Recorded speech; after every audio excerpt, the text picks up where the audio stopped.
Bonjour à toutes et à tous, bienvenue sur le podcast I Am, dans lequel les invités vont partager avec vous leurs passions, leur métier, les hauts, les bas qui font d'eux ce qu'ils sont aujourd'hui. Allez, c'est parti. Bonjour à toutes et à tous, bienvenue dans ce nouvel épisode du podcast I Am. On va commencer d'abord par remercier la radio HDR qui nous reçoit dans ses studios et qui nous permet l'enregistrement de ce podcast. Aujourd'hui, nouvel invité. Bonjour. Écoute, je vais te laisser te présenter. Donc bonjour à tout le monde, moi c'est Cédric Massat, je suis chef de cuisine depuis un certain nombre d'années. Et cuisinier depuis 23 ans exactement. Très bien. Et je suis honoré d'être parmi vous, donc c'est super, on va passer un bon moment.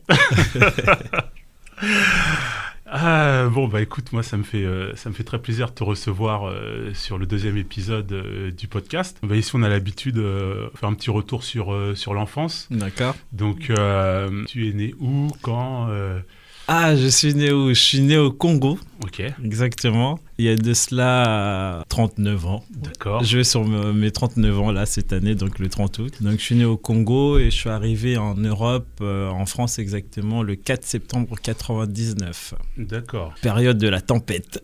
Ah oui, c'est vrai que la fameuse... l'année de la grosse tempête, c'était assez affolant. Je sortais d'un pays hyper chaud, arrivé ici, il faisait très très très froid. Ah ouais, le choc de température, ça a dû être quelque chose. C'était monumental. Ouais. C'est une date qui est gravée à vie, je pense. Donc c'était incroyable, c'était pas mal. D'accord. Donc quand t'as vécu quelques années avant d'arriver ici ? Oui, bien sûr, je suis arrivé à l'âge de 11 ans. Ouais. 11 ans. Je venais d'avoir mes 11 ans. D'accord. Donc, je suis arrivé ici en France. Puis, j'ai commencé en fait directement dans une école d'apprentissage de la langue. D'accord. Parce que je parlais vraiment pas très, très, très bien français, pas autant que maintenant, entre guillemets. Donc, au pays, vous parliez en... Lingala. Okay. Donc, c'était Lingala français, mais c'était vraiment français basique, on va dire. D'accord. Donc, français d'école, on va dire. Ok. Et tu étais scolarisé quand tu étais là-bas ? J'étais scolarisé, ouais, bien sûr, j'étais scolarisé. Mais bon, scolarisé, j'étais pas très, on va dire, très assidu. À l'école. À l'école, ouais. D'accord. C'est quoi qui a fait que tu es venu ici ? C'est mon papa. Donc, c'est mon papa qui m'a fait venir ici pour avoir une meilleure qualité de vie parce que lui, il était ici. Et il m'a dit, est-ce que tu veux me rejoindre ? J'ai dit, pourquoi pas, hein, c'est une nouvelle aventure. D'accord. Qui commençait. Puis, je suis arrivé et puis, depuis, on suit un parcours assez classique, on va dire, aidé par mon père, ma maman. Non, c'est extraordinaire. C'est que du bonheur. C'est que du bonheur. D'accord. Et l'intégration s'est faite facilement ? Non, c'était très très compliqué. D'accord. C'était très très compliqué pour moi parce que je ne connaissais rien, mais vraiment rien du tout. J'arrivais dans un pays, il y avait que des blancs autour de moi, beaucoup d'inconnus, notamment la gastronomie, les pratiques, les commodités. Il n'y avait rien qui ressemblait à ce que je connaissais, quoi. D'accord. Donc ça a été très très difficile, mais vraiment très très difficile pendant un moment. Ah oui. Mais que ça soit à l'école, les entretiens que j'ai pu faire, les rencontres. En fait, de base, je ne voulais pas rester. Ah, tu voulais arriver, mais repartir au Congo. Mais vraiment, parce que ça a été l'adaptation, ça a été vraiment quelque chose de compliqué pour moi. D'accord. Et après, du coup, au fur et à mesure, j'ai été aidé, soutenu, suivi par mes oncles, mes tantes, mes tatas. Enfin, tout le monde m'a fait comprendre que il fallait que je laisse aussi le temps que les choses se fassent. D'accord. Et petit à petit, j'ai commencé à prendre goût à cette nouvelle vie. Nouvelle vie. D'accord. Donc, voilà. Bien, et à l'école, ça se passait comment ? À l'école, ça se passait comment ? Comme dirait mon père, j'étais un loupard. Un loupard. Carrément, toi ? Oui. Toi ? On n'imagine pas, mais j'étais un loupard. C'était son petit surnom pour moi. J'étais un loupard parce qu'en fait, j'aimais tellement l'ambiance que pour moi, je pensais que l'ambiance, c'était partout, quoi. Mais non. Donc ça a été en fait c'était des années je dirais aussi difficiles, mais à la fois c'était un apprentissage de la vie. D'accord. Donc c'est là aussi que j'ai commencé vraiment à prendre plaisir à faire des choses, à aller faire du foot avec mes copains, à avoir vraiment des copains. Ouais. Hormis les seuls copains que j'avais, mes voisins ou les fils du meilleur ami de mon papa. Donc ouais, on a grandi ensemble, qui m'a énormément aidé, énormément soutenu. Déjà, un petit coucou à lui, il s'appelle Simon Thuir, qui m'a vraiment, pour moi c'est un frère. Donc c'est vraiment, ça a été... C'est lui qui t'a un peu guidé, ça a été pendant un long moment, ça l'est toujours, mon pilier vraiment. D'accord. Vraiment qui m'a accompagné dans mes bêtises, bien entendu. Ouais. Qui m'a beaucoup aidé, qui m'a fait beaucoup sortir, parce qu'à l'époque, lui faisait du basket. D'accord. Et en fait, moi, j'allais dans tous ses matchs. Ok. Vraiment tous ses matchs. Donc j'allais à chaque fois qu'il faisait un match, dès qu'il faisait une sortie, soit il venait me chercher au collège en moto. Ah oui. Et on a fait énormément de choses. En vacances aussi, on partait en vacances ensemble. Enfin, c'était royal, quoi.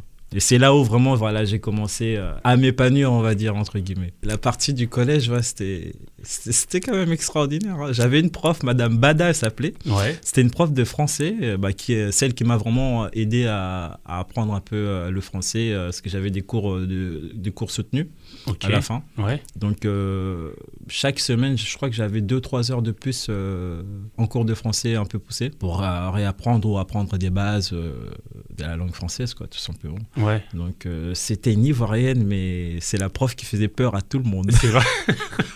C'était incroyable. Ah ouais. Elle était sévère? Elle était juste. Ouais. Avec du recul, maintenant, en fait, je me dis qu'heureusement qu'on a pu avoir ce genre de personnes. Parce qu'elle nous a beaucoup aidés. Elle, c'était simple. Tu fais le bordel dans ma classe, c'est pas grave, on s'attend à la sortie, on se bagarre. Et elle appelait ton père entre-temps, mais toi, t'étais pas au courant. Ah ouais. Moi, ça m'est arrivé une fois, j'ai jamais refait. Oui, vu que t'étais le loupard. Ah ouais, non, je l'ai plus... En fait, personne pouvait faire le bazar dans sa classe. Personne. D'accord. On avait tous peur d'elle. Elle tenait bien sa classe. Ah, quoi. Mais clairement, oui. Après, l'année d'après, on l'a eu en tant que prof principal. Je peux t'assurer que tout le monde filait droit. Donc là, c'est des anecdotes où vraiment, ouais... J'espère la revoir un jour pour la remercier. J'ai pas eu l'occasion de la voir depuis un certain nombre d'années, mais c'était génial. T'étais scolarisé où? J'étais à Jean-Jacques Rousseau et j'étais aussi à l'école de la Grand-Mare. Je sais plus comment ça s'appelait à l'époque parce qu'ils avaient une section de langue étrangère pour les personnes qui venaient d'arriver en Europe. Okay. Donc là où je suis resté 2 ans. Et après, en fait, dès que je suis arrivé, j'ai été d'abord à la Grand-Mare pour suivre cette section-là. Ouais. Pousser. Après, en fait, je suis rentré vraiment dans le cycle classique où j'ai refait un collège, 6e, 5e, 4e et 3e. D'accord. Et après, c'était parti, quoi. D'accord. Mais c'était des bonnes années. Et ça t'a décalé au niveau de l'âge? Oui, quand par même. Rapport à la classe? Bien sûr. Ça m'a quand même décalé parce qu'en fait, moi, j'avais besoin de suivre un cursus différent des autres. Ouais. Différent des autres parce qu'en fait, il fallait que j'apprenne des bases, tout simplement. Des bases de la vie courante, il fallait que j'apprenne, quoi. Je n'avais pas le choix, en fait. Ouais, t'avais tout à apprendre. J'avais tout à apprendre, quoi. Comment s'exprimer, comment se tenir. Non pas que j'étais un sauvage, hein, mais dissipé que j'étais, oui, j'avais besoin d'avoir aussi un peu de cadrage. Oui, un bon cadre. Heureusement, cette prof est arrivée. Il y avait elle, il y avait aussi... il y en avait eu pas mal de profs, quand même, qui ont su nous aider, en fait, dans nos parcours. C'est bien, il faut les remercier. Ouais, mais vraiment. Il y a eu elle, j'ai eu aussi un autre prof de français grâce à qui j'ai vraiment commencé la restauration. Enfin, ce monsieur-là, il était juste extraordinaire. D'accord. Grâce à lui, j'ai trouvé ma voie. C'est vrai qu'il y a des profs qui te donnent envie justement de te calmer déjà. C'est ça. Et puis envie d'être sérieux. Sérieux. Et en fait, c'est des personnes qui croient avant toi en toi. Donc, ils voient au-delà des bêtises que tu peux faire tous les jours ou que tu sois dissipé, peu importe la couleur, tes origines. C'est pas ce qui les intéresse. Il voit qu'il y a un potentiel. Voilà. Il a vu le potentiel en moi, en d'autres personnes. Et je pense que ce monsieur-là ou ces personnes-là, le jour où je les reverrai, franchement, je les inviterai à manger. Rien que pour leur dire merci, en fait. Parce que des fois, on ne sait pas comment remercier les personnes, en fait. C'est vraiment extraordinaire. Et donc, dans ces années-là, tu as commencé à faire un peu de sport, tu as commencé... Ouais, j'avais un rêve de devenir footballeur. Ouais. Okay. Comme tout le monde. Et j'étais vraiment bon en foot. Bon Okay. J'étais vraiment bon parce que j'étais à l'UNSS à l'époque. Ouais. C'est une classe préparatoire, entre guillemets, pour les gens qui voulaient faire du foot. Et on faisait du foot tous les jours, enfin tous les mercredis. On avait plus d'heures de sport. Et je me souviens un jour, en fait, on avait un cours, un devoir à faire en fait, et il y avait des questions sur lesquelles en fait il fallait répondre. Et il y avait une question, c'était qu'est-ce que tu voudrais devenir plus tard? Et moi j'ai marqué footballeur professionnel, je vais devenir millionnaire. Et j'ai montré ça à mon père, t'arrêtes tes bêtises tout de suite. Footballeur c'est pas un métier. Ah ouais, c'est vrai que... Et, en fait maintenant j'en rigole, même quand j'en parle avec lui, on rigole parce que il a eu raison en fait, parce que j'étais un rêveur. Ouais. Je suis toujours un rêveur, tu vois. J'étais un rêveur, mais il a eu la lucidité de me faire comprendre qu'il n'y avait pas que ça. Il fallait ouvrir mes horizons à d'autres choses. Ouais. Et je le remercie. Enfin, je le remercierai éternellement, mon papa. Mais ouais, grâce à lui, j'ai pu vraiment trouver ma passion parce qu'il m'a accompagné. Ouais, les matchs. Non, les matchs de foot, non, il n'y allait pas. Lui, pour lui, c'était pas son truc. Ouais. Enfin, on adorait regarder le foot à la maison. Nous, c'était notre rendez-vous. Hein. Le mardi, Champions League, on était dedans. Ou les week-ends, le dimanche, quand il y avait le foot, équipe de France, enfin, on regardait, quoi. Ouais. Mais non, c'était pas, pour lui, c'était pas à l'époque. Hein, moi, je parle de ça il y a 20 ans quasiment. C'était pas comme maintenant. Comme maintenant, ouais. Là, c'est autre chose. Tout le monde a des projets Mbappé. Enfin, ouais, voilà. C'est pas... Il y a des rêves qui sont un peu plus réalisables. Voilà, c'est ça. C'est plus accessible. Et moi, à l'époque, j'avais besoin d'autre chose que le foot. Le foot, c'était plus un exutoire. D'accord. Donc, c'était plus ça. C'est quoi qui t'a mené à la cuisine? C'est quoi qui m'a mené à la cuisine? J'avais un pote, il s'appelait Damien Grosse. D'ailleurs, s'il m'écoute, big up à toi. Bon, on aimait bien faire des chamailleries, des trucs comme ça. En fait, on était des jeunes indécis et puis inconscients et on vivait pleinement notre vie, en fait. D'accord. Et on était dans le même collège, à Darnétal. Et en fait, du coup, ces profs-là, il faudrait que j'arrive à retrouver son nom, prof de français, il avait une amie qui tenait un restaurant L'Eau Vive. Ok. Et en fait, c'était à l'époque, je crois que ça existe toujours, c'est quand on arrive en fin de troisième, on doit choisir notre orientation. D'accord. Et lui, il avait choisi pâtisserie. D'accord. En fait, on était censé faire des stages découvertes. Ok. Et c'était lui qui devait aller en premier. Et en fait, on avait cuisine, pâtisserie et d'autres formations. Et il m'avait dit, écoute, vu que moi, je vais faire de la pâtisserie, j'y vais. Et si je te dis, si c'est bien, comme ça, tu peux y aller. Et on aimait manger, en fait. Ouais, ça tombait bien. En fait, de base, c'était plus pour la nourriture. Ok. Donc lui, il est parti, il a fait son stage. Il est revenu, il m'a dit, Cédric, c'est terrible, on passe tout notre temps à manger. Je fais, ah ouais, et c'est gratuit. Il m'a dit, mais oui. Et en fait, c'est vraiment parti de là. J'ai dit, bon, toi, t'as fait en boulangerie. À l'époque, je me souviens, c'était en boulangerie. Moi, je vais faire en cuisine. Et mon tout premier stage, c'était donc à L'Eau Vive, le restaurant L'Eau Vive. Maintenant, ça n'existe plus. C'est maintenant devenu Vérinescence ou un truc comme ça, je crois. C'est à Rouen? À Rouen, rue Audrebec. D'accord. Donc, j'ai commencé par mon stage. Je suis resté 1 mois. Ok. Et depuis, j'ai jamais quitté la restauration. D'accord. Ça s'est bien passé direct. Mais en fait, pour moi, c'était un électrochoc et un coup de foudre professionnel, mais vraiment. Ok. Et à la fin, en fait, le stage s'est passé super bien. Mon prof, il est venu me voir. Enfin, c'était génial. Et en fait, à la fin, on m'a fait une surprise. J'avais fait le menu moi-même. Mais en fait, je servais à mes parents, mais moi, je ne le savais pas. D'accord. Et ils étaient venus manger parce qu'eux, ils sont terribles. Mes parents, ils font des trucs, des fois. Bon, c'est les parents, quoi. Oui. Ils sont venus et ils m'ont fait la surprise. Et du coup, en fait, je suis parti servir. Je les ai vus, j'ai fait « Oh, vous faites quoi ici ?» La surprise. Ouais, surprise. Et ils ont bien aimé. Et puis, depuis, en fait, ils m'ont toujours accompagné du début jusqu'à maintenant. En fait. C'est génial. Ça fait 23 ans. T'avais quel âge à peu près quand tu faisais ce stage-là? J'ai commencé à l'âge de 16 ans. 15 ans et demi, 16 ans à peu près. D'accord. Je voulais travailler, en fait. Moi, je voulais travailler, gagner de l'argent. Donc, j'avais besoin... En fait, il fallait que je canalise. J'avais beaucoup trop d'énergie. D'accord. Donc, il fallait vraiment que ça soit canalisé et fatigué, soit dans un sport ou dans une activité professionnelle. Et puis, j'ai trouvé ma voie depuis ces jours-là, quoi. C'est génial, en fait, parce que c'est vrai que souvent, en troisième, on fait un stage en entreprise ou quoi. Mais... Des fois, ça ne matche pas, en fait. C'est ça, ouais. Mais toi, ça a matché tout de suite. Moi, ça a matché tout de suite parce que...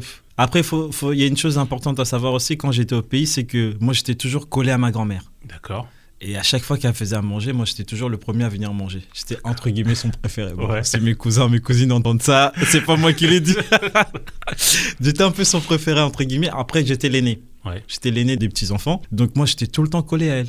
Et je mangeais, moi, c'était ma passion, c'était manger. Ouais. C'est plus maintenant. Maintenant, je prépare pour les autres. Oui. Donc, c'était vraiment venu de là. Mais une fois que je suis arrivé en Europe, en fait, il y avait aussi ce petit rappel où ça me faisait penser à ma grand-mère, en fait.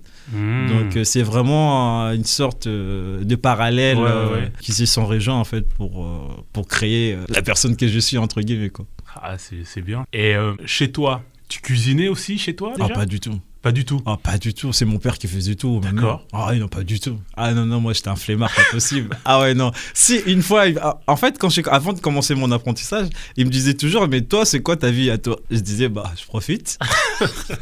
Je profite. J'ai jamais fait à manger. La première fois que j'ai fait à manger, c'était une pizza. Ah ouais. Il me dit, mais attends, moi aussi je peux faire ça. J'avais fait une pizza. Et puis au fur et à mesure, je commençais à faire des petits trucs. Mais cuisiner, non, je dirais pas ça. Ouais, c'était des petits trucs vite fait. Mais vite fait, des pâtes carbo, des choses comme ça.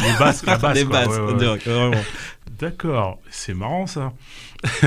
Et comment dire, après, la cuisine, c'est devenu un plaisir. En fait, une fois que j'ai fini ma formation d'1 mois, en fait, vu que j'avais trouvé vraiment ce que je voulais, j'avais demandé au centre de formation Marcel Sauvage, l'IFA qui est à Mont-Saint-Aignan, d'accord, de faire un pré-apprentissage. Okay. En fait, je suis resté quasiment 1 mois ou 2 mois, je crois, en pré-apprentissage pour vraiment voir, niveau professionnel, si c'était réellement ce que je voulais faire. Parce qu'entre faire un stage et en faire son métier, il y a une différence. Ouais. C'est tous les jours. Tu te lèves tous les jours à 7h ou 8h pour arriver à 9h ou même des fois 8h. Enfin, ça n'avait rien à voir avec mon stage. Oui, mon là, stage, il faut une vraie discipline. Une vraie discipline, il n'y a pas papa et maman qui vont te tenir la main. Là, là tu es dans un autre monde. Et je suis resté là-bas, je crois que c'était 2 mois. À partir de là, en fait, j'ai commencé à me dire, c'est ça en fait que je vais faire. D'accord. Et j'ai commencé, en fait, je suis rentré. Je me suis assis avec mon père. Ouais. J'ai dit, le foot, c'est pas un métier. Moi, je vais faire ça. Et il m'a regardé comme ça, cuisinier. Il me dit, mais personne n'est cuisinier dans la famille. Mais c'était extraordinaire. Hein. Ouais. Il m'a dit, mais personne n'est cuisinier dans la famille. Et ça lui est tombé dessus comme ça, en fait. Et il a vraiment eu, je dirais pas cette intelligence, ce côté paternel, me dire, ok, tu veux faire ça. Mais par contre, tu ne lâches rien. D'accord. Que ça soit dur ou pas dur, ou peu importe tes difficultés, je ne veux jamais t'entendre dire que je ne peux pas. Il est très positif. Mais toujours, c'est incroyable. Parce que c'est un métier quand même, faut dire, qui est compliqué. Maintenant, il y a beaucoup plus de simplicité. Nous, à l'époque, non, c'était pas... Il fallait gagner sa place. Hein. Ouais. Mais vraiment, quand je vois les jeunes maintenant, non. Vous êtes nombreux en fait, je pense, non ? Ouais, on est nombreux. Ouais. On est nombreux. Et on était nombreux à avoir commencé. Et il y a eu beaucoup de personnes qui ont abandonné. Hein. Les horaires, ça correspondait pas à une vraie vie familiale, entre guillemets. Maintenant, bien sûr, on s'organise différemment. Et on pouvait aussi s'organiser différemment. Mais c'était quelque chose qu'il fallait déjà comprendre, assimiler. Les personnes qui partageaient nos vies, il fallait qu'ils comprennent aussi pendant que les gens faisaient la fête, allaient aux anniversaires, sortaient. Nous, on était au travail. Ouais. On avait des coupures pour les personnes qui étaient en coupure. Donc, tu commençais le matin à 8h ou 9h, tu finissais à 15h, tu rentrais chez toi et le soir, tu revenais vers 17h, 18h pour commencer ton service. Tu finissais des fois à 23h, minuit, 1h, 2h du matin. C'est un autre rythme de vie, ça. C'est un autre rythme de vie. Ouais. Et en tant que jeune, à 16 ans, tu te prends ça en pleine figure. Mais c'est ça la vie, en fait. Oui, c'est ça la vie. Mais après, comme le disait ton papa, si tu choisis cette voie-là... Ouais, il fallait aller jusqu'au bout pour lui, il fallait aller jusqu'au bout. Et ça a toujours été son mot, c'est en fait, rien n'est impossible tant que tu te donnes les moyens d'y arriver, en fait. Ouais, c'est bien. Donc, je me suis toujours donné les moyens d'atteindre mes objectifs et mes rêves. D'accord. Donc, ça m'a emmené jusqu'à là, en fait.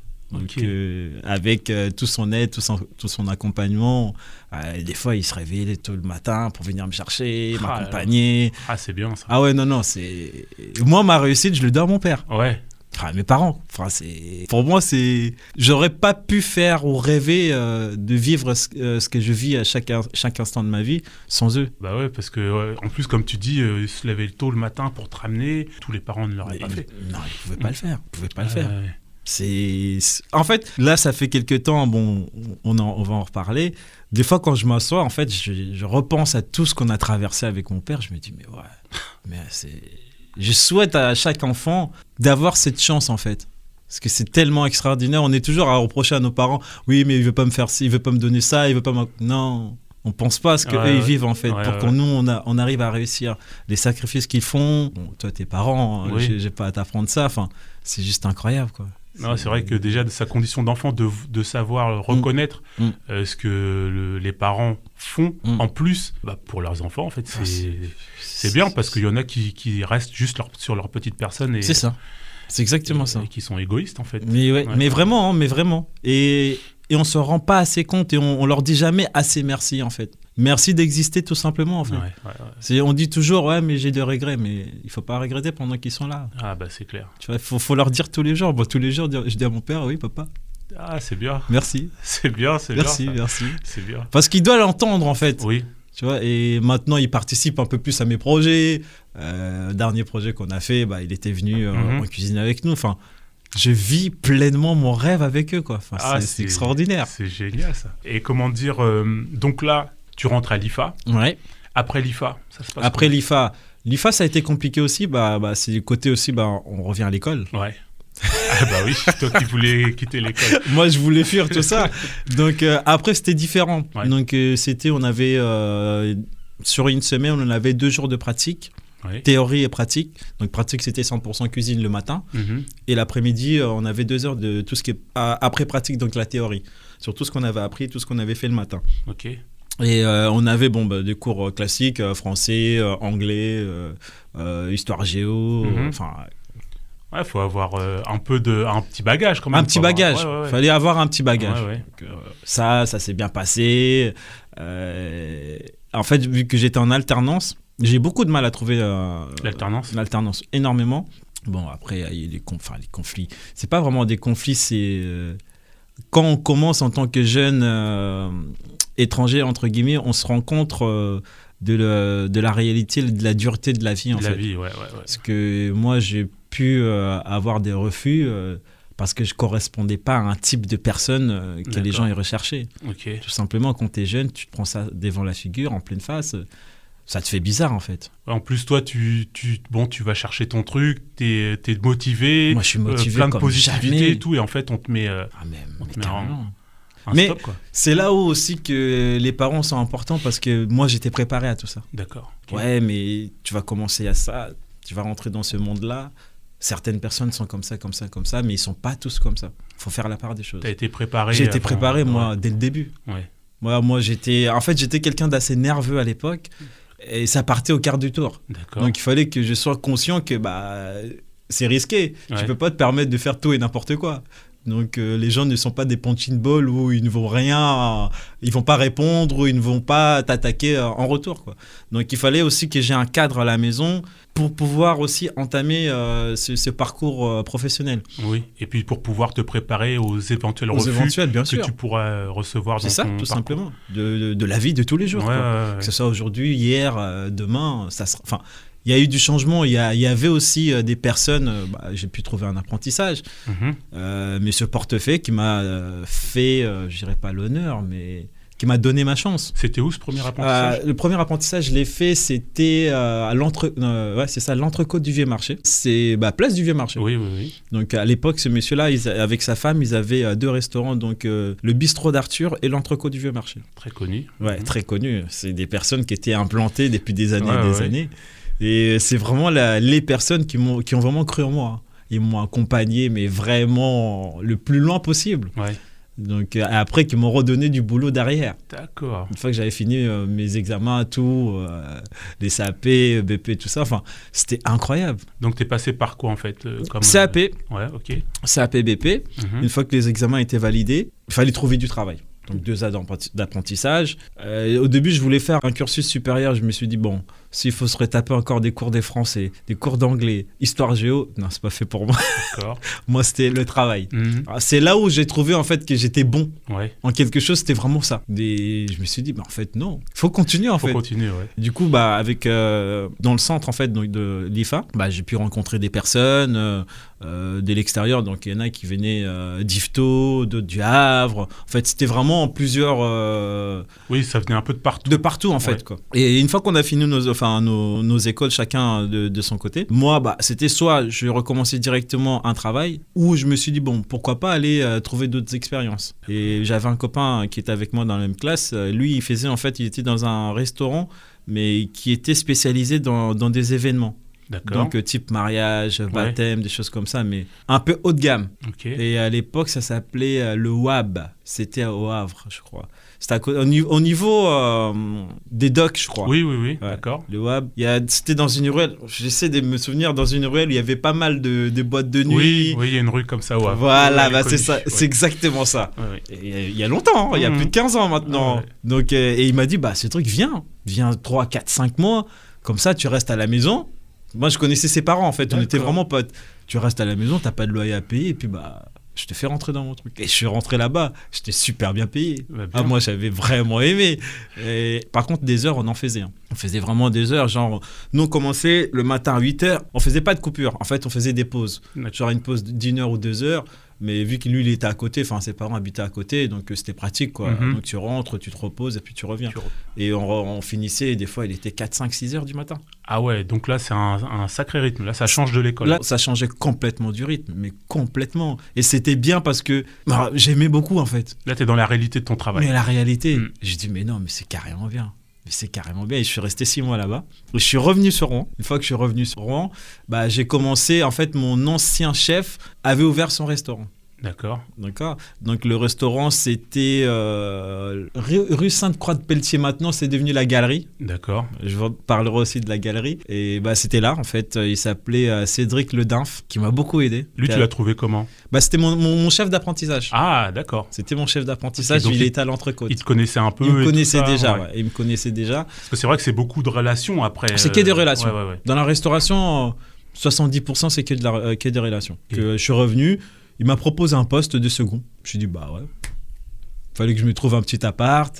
Puis j'ai dit, ouais, on y va, quoi. Puis c'est parti de là. Je suis resté 3 ans là-bas. Et après, j'ai enchaîné sur au 16-9e. 16-9e, ouais. Au 16-9e, où je suis resté vraiment longtemps. Je suis resté 10 ans. Ouais. Et 10 ans, c'est là où j'ai fait la rencontre de Bruno Porret. Ok. Donc, actuel chef et patron de la Galerie, un restaurant extraordinaire. D'accord.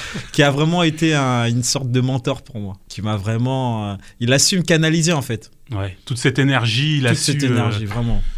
Il y avait un côté mon père, il y avait un côté lui. Et en fait, il a cru en moi et il m'a aidé, en fait. D'accord. Il m'a aidé à croire à mes capacités. Et j'étais capable de faire des choses et de réussir des choses. En fait. Ah, c'est bien, des personnes comme ça qui... Non, mais c'est... Professionnellement parlant, si on me dit aujourd'hui, cite une personne, il y en a 2 maintenant.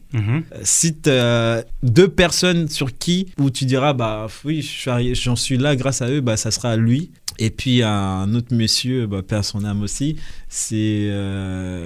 comment il s'appelait déjà ? C'est le papa d'une amie à nous. Et ils avaient un restaurant, c'est à Yvetot, le A Noir. Ok. Et incroyable. Donc tu as bossé à Yvetot aussi ? Ouais, à Yvetot aussi. Ah ouais, ok. C'est Monsieur Colombel, il s'appelait. Ouais. D'accord. Philippe Colombel, voilà. Je vais chercher son prénom. Okay. Philippe Colombel. C'est vraiment les 2 personnes. Ouais. Ah, c'est bien de leur rendre hommage et de revenir. C'est vraiment les personnes. Et, comment dire ? Après toutes ces expériences-là, en fait, dans ces restos, t'avais une équipe, t'étais second, t'as évolué comment ? Quand j'étais à rue Sainte-Croix-de-Pelletier, j'étais seconde cuisine et après on avait un commis. D'accord. Donc un commis, aide cuisine, tout ça. Donc il y avait le chef, il y avait moi et puis il y avait lui. D'accord. Donc après la cuisine, ça fonctionne au niveau hiérarchie. Il y a le chef exécutif, il y avait moi le second qui seconde le chef quand il n'est pas là. Et après il y a les commis ou les apprentis et les aides cuisine. Et nous on n'était que 3, un restaurant qui faisait à peu près 30-40 couverts, midi et soir. C'était simple, c'était très bien. C'est là où j'ai commencé vraiment à faire mes armes. Et après, quand je suis arrivé au 16-9e, là, on est passé de 3 personnes à 6-7 personnes en cuisine, quoi. Ouais, là, ça devenait un peu plus gros. Ouais, et c'était The Restaurant qui était à la mode, en fait. C'est là-bas que j'avais fait ta connaissance. C'est exactement ça. Lydia m'a amené là-bas. Voilà, et c'était un restaurant vraiment un peu typiquement parisien, chic, des grandes baies vitrées, une belle déco intérieure. C'était stylé. Incroyable, mais c'était vraiment incroyable. Ouais. C'est là où vraiment j'ai commencé aussi à apprendre le côté gastronomie de du métier en fait. Vraiment, on travaillait les produits, c'est des produits que j'avais jamais travaillé à part à l'école. D'accord. Ou quand j'ai fait mes 6 mois avec mon pote au Havre. Ouais. Mais là, c'était vraiment tous les jours. Apprendre à lever un poisson, à découper de la viande, à faire de la pâtisserie. À la limite, tu réapprenais. Je réapprenais vraiment. Ouais. Parce qu'il faut savoir que dans ce métier-là, on apprend tous les jours. Donc, c'était extraordinaire. Et j'ai passé vraiment des niveaux. J'étais plus second. Ouais. Donc là, j'étais rétrogradé. Il y avait le chef qui était son frère, il y avait Bruno, il y avait moi et il y avait les apprentis. D'accord. Ouais, donc, tu redescendais au niveau de l'échelle, mais c'était mieux. C'était mieux parce qu'il m'avait fait une promesse. Il m'a dit, si tu veux vraiment évoluer, viens avec moi. C'était risqué. Hein. Ouais. Moi, j'avais mon poste, j'étais tranquille. J'étais à côté de chez moi. Je vivais ma vie peinard. Ton petit confort. J'avais mon petit confort. Ouais. Et je me suis dit, mais est-ce que je peux prendre ce risque-là vraiment ? Et en fait, je souhaitais aussi avoir une augmentation. Lui, il m'avait promis, il m'a dit, OK, tu vas commencer avec ce base de salaire-là. Je te promets qu'à chaque fois qu'on aura fait un bon trimestre, je plaiderai à ta faveur. Il a tenu ses promesses. Il a toujours tenu ses promesses. C'est génial, c'est bien. Toujours, jusqu'à l'heure d'aujourd'hui, toujours. Ouais. Et je me suis dit, bon, moi, j'avais pas d'autre choix que d'en référer à mes parents. D'accord. J'ai dit, papa, bon, j'ai ce choix-là. Il me dit, qu'est-ce que tu veux faire ? Je dis, moi, je vais gagner de l'argent et évoluer. Il me dit, vas-y. C'est risqué, mais vas-y. Et je suis parti. C'est bien, ça a été payant. Ça a été payant, mais plus que payant. En fait, j'en ai tellement appris sur moi-même, sur les métiers. Mais bon, que je continue à apprendre tous les jours. Mais ça a été... c'est un parcours extraordinaire, difficile aussi, il faut le dire. Parce que là, c'était vraiment... c'est des personnes qui étaient un peu plus fortunées aussi, qui avaient les moyens de se payer des restaurants. Nous, des fois, on était ouverts toute la journée. Oui, en plus, c'est un restaurant qui était très, très bien placé. C'était plus que bien placé à l'époque. Oui, en plein centre de Rouen. En plein centre de Rouen, au niveau de la fontaine de la Fnac. Enfin, c'était The Restaurant, il fallait se faire voir. Oui. Moi, je me souviens quand je suis arrivé, je me suis dit, c'est pas mal. C'est vraiment bien. Non, c'est top. Moi, je sais que quand Lydia m'a amené là-bas, elle m'a dit, tu vas voir, je te ramène dans un restaurant, tu vas être surpris et tout. Donc, on mange et tout, enfin, on commande et tout ça, et puis on commence à manger. Et puis, en fait, quand t'es venu, moi, ça m'a fait un choc, en fait, parce que, limite, c'était la première fois que je voyais un chef noir, en fait. Ouais, c'est ça. Tu vois ? Parce que je sais qu'en cuisine, souvent, enfin, il y a des Renois qui sont en cuisine et tout, mais là, le chef, c'était toi. Ouais. Et waouh, ça m'a... Waouh, franchement, j'ai kiffé. Ça a fait tout un parcours aussi. Hein. Parce que du coup, en fait, pour revenir, c'est que lui m'avait promis d'évoluer. D'accord. Donc, j'étais venu en tant que commis. J'ai suivi le parcours avec lui. Son frère, il est parti. Il a repris le poste de chef. Donc, Bruno, il était devenu chef de cuisine. Et moi, j'étais passé second chef. Donc, c'est là où vraiment, je l'ai secondé au maximum. En fait, j'ai vraiment appris. Moi, je l'ai saoulé. Hein. Ouais. Mais quand je dis j'ai saoulé, je l'ai fatigué jusqu'à pas possible. En fait, ça aurait été une autre personne avec un autre caractère, il m'aurait viré. À ce point-là ? Oui, mais vraiment. Vraiment, en fait, pour comprendre en fait son état d'esprit, c'est que c'est une personne qui est à part entière. Il n'y a pas de faux semblant avec lui. Ouais. Tu dis les choses cash, claires et nettes. Ouais. Il s'est énervé sur moi une fois, en 10 ans. Ouais. Une seule fois. Et ces jours-là, j'ai filé droit. Parce qu'en fait, quand j'étais jeune, je cherchais toujours à faire le kéké, entre guillemets. Et il m'a dit non, c'est pas comme ça, Cédric. Si tu veux apprendre, il faut déjà prendre sur soi. Tu peux pas avoir tout ce que tu veux. Ouais. Et c'est comme ça, c'est pas autrement. Ouais, l'humilité, Il m'a appris aussi l'humilité, professionnelle, mais vraiment. Et au fur et à mesure, on évoluait. Lui, il évoluait, moi, j'ai évolué. Et un jour, il voulait partir pour ouvrir son restaurant. D'accord. Il m'a dit, je pars dans quelques mois, t'es prêt. Ah ouais. Il a senti que t'étais prêt et tout. Il m'a dit, je veux que tu sois le chef de cuisine. Je me suis dit, mais qu'est-ce que tu racontes ? Moi, j'étais pépère dans mon petit coin. Ça va encore chambouler ma vie. Oui. T'étais encore bien, t'avais ton petit confort, t'étais bien. J'étais bien. Et tu me crois, j'ai refusé. C'est vrai. J'ai refusé le poste. Parce que moi, je me sentais pas prêt. Tu sentais pas encore prêt. Ouais. Mais lui, il le savait depuis longtemps. Il me dit, non, t'es prêt. T'as encore des choses à apprendre, mais t'es prêt. Mais en fait, c'est comme si c'était une passation, en fait. D'accord. Il part, il me tend les clés. Il m'a tendu les clés de la cuisine, quoi. Il est parti avant de partir. J'ai dit, non, chef, je me sens pas prêt. Il me dit, mais si, t'es prêt. Il faut juste que tu crois en toi. Donc lui, il est parti. Mon patron, il m'a demandé si je voulais reprendre le poste. Je lui ai dit, non, je peux pas. Je me sens pas du tout prêt. Tu vois. Mais en fait, ce que j'avais pas compris, c'est que Bruno, il m'avait préparé à tout. Les commandes, je les faisais avec lui. Ah, ouais. Les fiches techniques, je les faisais avec lui. Ok. Les achats, des fois, je l'accompagnais à métro. Les livraisons, c'est moi qui faisais les contrôles. En fait, c'était tout un parcours, un cursus d'apprentissage pour devenir chef. Ouais. En fait, il t'a tout appris de A à Z. A à Z. Et en fait, toi, tu t'en apercevais pas forcément, mais limite, ça me fait. Tu sais à quoi ça me fait penser ? Ça me fait penser, tu sais, Karate Kid. Oui, le film là. Voilà. C'est ça, c'est exactement. Frotter, tout ça là. Mais c'est exactement la même chose. Okay. C'est exactement la même chose. Et souvent, en fait, moi, je me suis surpris. Maintenant, je suis devenu maître d'apprentissage et formateur. En fait, je refais la même chose. Je reproduis la même chose. D'accord. Et j'explique aux jeunes, en fait, c'est une suite. Logique. Mais moi, j'ai compris ça des années plus tard. C'est ça qui est extraordinaire, que j'ai compris ça des années plus tard. Donc, mon patron a recruté un autre chef. En fait, il s'est rendu compte que il était 2 fois payé plus que tout le monde. Il foutait rien. C'était des chefs qui venaient de Paris. Ouais. Moi, j'ai fait ci. Ils sortaient des grandes maisons. Okay. Moi, je connaissais pas. Donc, il avait un CV. Il avait un CV qui parlait pour lui. C'est comme si moi, à l'heure d'aujourd'hui, je viens dans un restaurant, je dépose mon CV.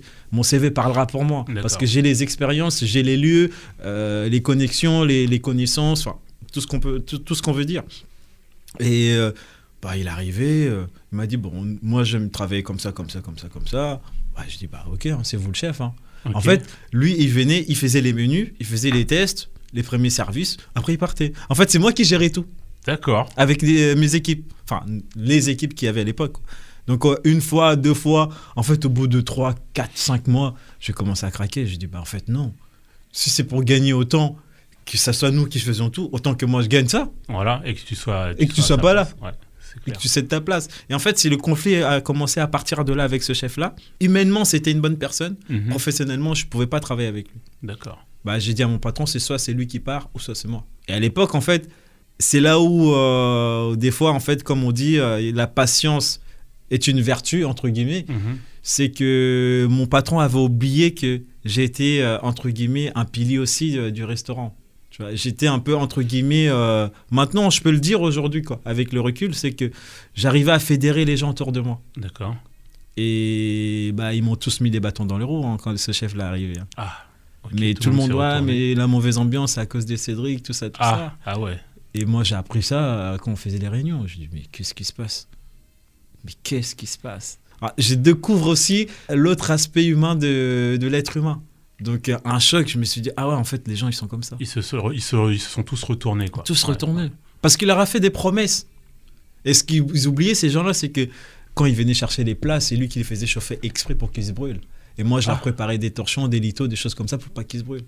En fait, tout ça, les gens, ils ont occulté ça. Ouais. J'ai dit, ok, c'est pas grave. J'ai joué à votre jeu. Donc, moi, j'ai gardé mon poste en tant que second. Je faisais le second. C'était pas à moi de faire tout ce que je faisais. C'était plus difficile pour lui. Oui, parce que là, il fallait vraiment qu'il fasse son boulot de chef. Il fallait qu'il soit là. Okay. J'ai dit, non, moi, je suis payé pour ça. Je vais faire ça. Je me suis mis en accord avec mon patron. Ça a été compliqué.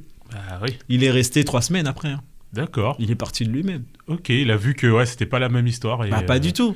Pas du tout. Parce qu'en fait, moi, j'avais le respect du chef.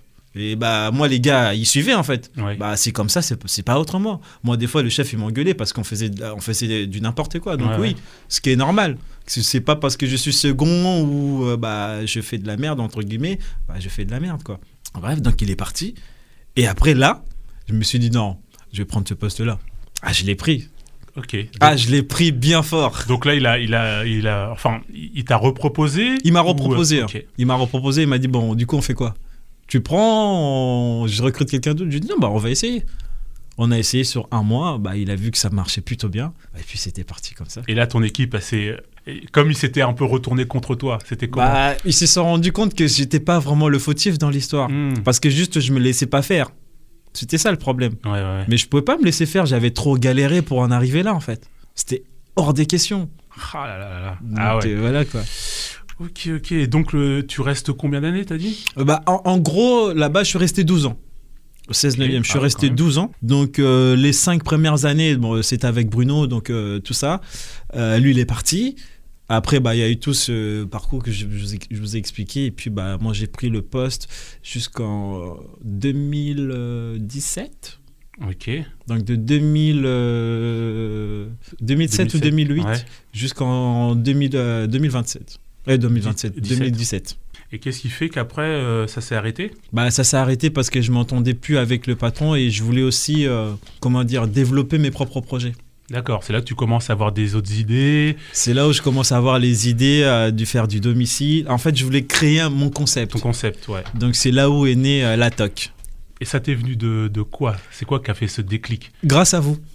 Grâce à toi, ta femme, les personnes que je connaissais, les clients réguliers qui venaient au restaurant. En fait, il y avait toujours un besoin, un manque dans nos échanges. En fait, je me disais, mais en fait, il faut proposer une cuisine pas alternative, en fait, intrusive.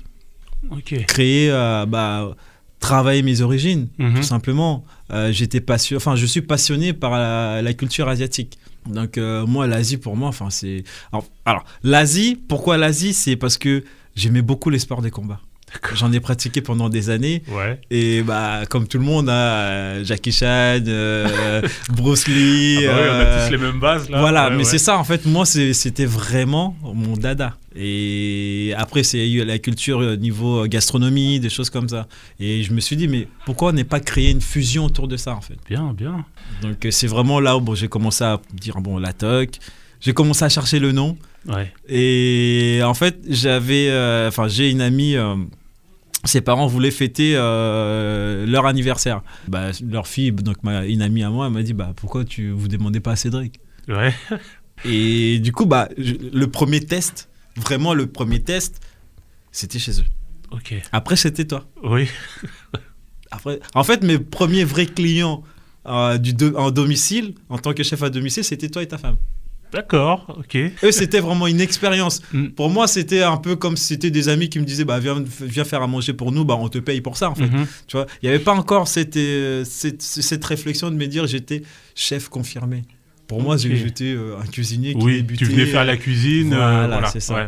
Et en fait, durant la soirée, j'avais déjà le nom de la TOC parce qu'on portait déjà la TOC. Ok.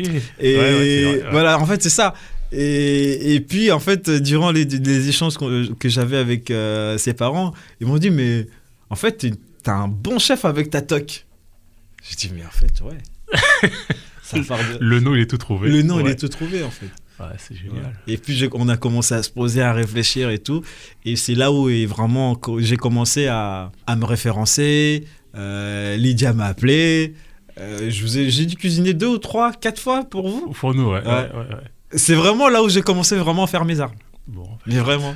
Content qu'on ait contribué. Bien sûr. Mais bien sûr. Ah oui. C'est vrai que c'est bien de se dire voilà, je vais faire ça, je vais me lancer. Mais concrètement, qu'est-ce que tu as mis autour de toi pour pouvoir te lancer ? Waouh. Alors c'était simple. Ça dépend de ce qu'on veut faire. Moi, je ne connaissais rien du tout à l'entrepreneuriat, mais zéro. Ouais. Faire des calculs, des machins, c'est pas pour moi. Okay. En fait, avant de vouloir me lancer, bien sûr, je suis allé voir qui en premier, c'est Bruno. Donc Bruno, j'ai expliqué mon truc, il m'a dit ok, je peux t'accompagner. Il me dit pour te lancer, tu as besoin de faire ça. Il t'a donné les bases. Il m'a donné les bases. Il m'a dit par contre, ça va être difficile. C'est pas que tu veux t'installer, là tu veux faire du domicile, c'est différent. Des fois tu vas avoir du chiffre d'affaires, des fois tu vas pas en avoir du tout. Mais au moins, c'est un peu comme ton papa, il t'a préparé. Il m'a préparé. Donc j'ai dit bon. Il m'a dit c'est simple. Pour commencer dans ce que tu veux faire, il faut investir. À chaque fois que tu vas faire un truc, tu prends 10% de ton chiffre d'affaires, tu réinvestis. Donc réinvestir, ça veut dire qu'il faut acheter des nappes, des serviettes, des couverts, des assiettes, des verres, de la déco, des choses comme ça. En fait, c'était vraiment ça, les bases pour moi. Donc à chaque fois que je gagnais sur une prestation, je réinvestissais. Maintenant, je peux monter une cuisine entièrement. C'est bien. C'est ce que je me demandais. Je me posais cette question-là parce que c'est vrai que quand on veut se lancer, on a une idée, mais après les moyens, c'est compliqué. Je pourrais pas mentir aux gens, dire que c'est facile, surtout dans ce domaine-là. Non, c'est pas facile du tout. C'est très très compliqué. C'est très très très compliqué. Mais après, si on veut vraiment réellement faire ça, faut s'en donner les moyens. Faut être prêt en fait à faire des sacrifices et à assumer ces choix-là. Ouais, donc être prêt aussi, par exemple, comme tu dis, des fois, tu vas pas forcément faire des sous. Non. Ça va être un petit peu plus dur, mais tu sais pourquoi tu le fais. Tu sais pourquoi tu le fais. Voilà, mentalement, faut être déjà prêt. Préparé. Ouais. Mentalement, faut être prêt. Et moi, la chance entre guillemets que j'ai pu avoir en parallèle, c'est que j'avais trouvé un CDI dans un EHPAD où je travaillais que le midi et pas le soir, et je travaillais un week-end sur 3. Donc ça t'aidait Ça me permettait de faire aussi mes extras à côté avec l'accord de la directrice. D'accord. Donc ça m'a aussi conforté aussi dans mes choix, c'est-à-dire que pendant ces 5 ans-là où j'étais salarié, je peaufinais mes bases, je créais aussi mon univers culinaire. Voilà. Ok. Donc ouais, et après il y a eu la Covid où j'ai dit on laisse tomber tout, je me mets à 100% en chef à domicile, et là je crois que c'est le plus gros risque de ma vie. D'accord. Moi, j'ai commencé pendant la Covid. Je te dis pas, mes parents, quand ils ont su ça, comment ils ont réagi. Hein. Oh là là là là là là là là. Mais non, mais t'es inconscient. Mais c'est normal. C'est les parents qui s'inquiètent pour leur enfant. Bah oui. Ouais, surtout, c'est vrai que la conjoncture, c'était pas tout était ça. fermé, tout était bloqué. Ouais. Mais en fait, dans ma folie, je me suis dit, mais en fait, si je le fais pas maintenant, quand est-ce que je vais le faire en fait ? C'est soit maintenant ou pas du tout. Ouais. Ou en fait ça me bloquait aussi. J'ai mon petit confort, si ça marche pas, c'est pas grave, j'ai mon petit salaire qui rentre. Mais en fait, plus je faisais des prestations et plus les gens me disaient, mais en fait, pourquoi vous vous installez pas, pourquoi vous faites pas plus de choses. En fait, j'étais réconforté, conforté dans mes idées. Et donc pendant la Covid, tu as eu des prestations? J'ai beaucoup de prestations. Mais j'ai énormément de prestations pendant la Covid. Donc ça a explosé pendant le Covid, alors, on va dire. Franchement, moi j'en ai fait plein. Au niveau du timing, là, c'était parfait. C'était parfait parce que niveau sortie, moi j'avais tous les documents.